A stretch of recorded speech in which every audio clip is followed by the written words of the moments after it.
With me right now, Georgia Republican Senator David Perdue. Good to have you here, Senator. You know, there is so much resistance. You could see it in the eyes, in the faces of Democrats as he introduced this.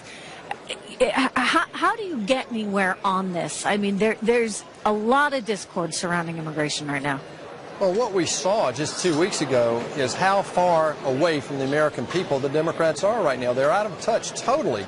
You could see when they threatened to shut the government down, which they actually did over DACA, that they were out of touch with the American people. 2/3 of Americans want to solve the DACA situation, but end chain migration and the diversity lottery while supporting border security with a wall. So this president is instinctively in touch with the American people. We've got to force that through, and I believe he's issued a framework here that should lead to a deal by March the 5th. There's some concern among some members of his party, including some of the base, that, you know, maybe this is going too far. Because it's not just the 690,000 dreamers. You're talking about possibly 1.8 million people having a path to citizenship. Do you think that's just a negotiating tactic right now, or is that for real? And if so, will that upset some of his most ardent supporters? I think President Trump has shown that he's been courageous all through his first year when he took on regulations, energy, and tax last year. But you can see the results of that agenda working now. In this case, he has shown the world what he will sign into law. And so he's been more than generous on the DACA population about what he's willing to do. But for that, he wants to make sure we're not here again in 3 or 4 years. And that means that we have to secure this border and break this linkage that we have that creates these big numbers in the first place with regard to chain migration.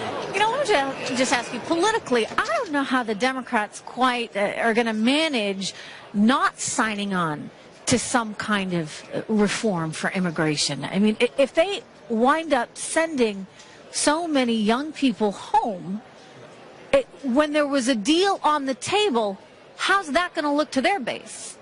It shows you a little bit of the genius of this president. He's put a package out there and is daring the Democrats to vote against it. How can they vote against almost tripling the numbers of DACA individuals that they were talking about themselves? And also dealing with the backlog in a very compassionate way that protects Americans, but also gives these people who are trying to enter the country legally a way to do that. So this president has created a framework, I believe, that should be done, and we ought to be able to do that by March the 5th. You think so? So we'll be able to meet that deadline? I mean, it's fast approaching, but, you know, people said it couldn't get done with tax reform, and it did. Well, they said we couldn't do taxes. We said we couldn't do regulation. We got those done. But here's the deal.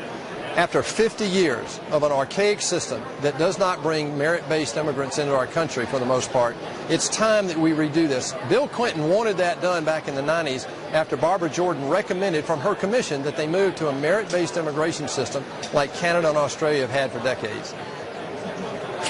Wow, wouldn't it be amazing, right, if President Trump, the one that the left hates so much and see as so divisive and so anti-immigrant, is the one to actually get some kind of program established for all of these dreamers so that they could be citizens of the United States? But, Trish, it takes somebody outside of Washington. That's why the Washington establishment, particularly the Democratic establishment, doesn't know what to make of this guy. He's an outsider, a business guy, and he's moving at a business pace, and they don't know how to deal with that. He wants results, just like he wanted last year, and we began to get those results, and now you see the aftermath in the economy. 2.5 million new jobs, as he talked about tonight, 860 regulations and rules reversed, and consumer confidence at an all-time high.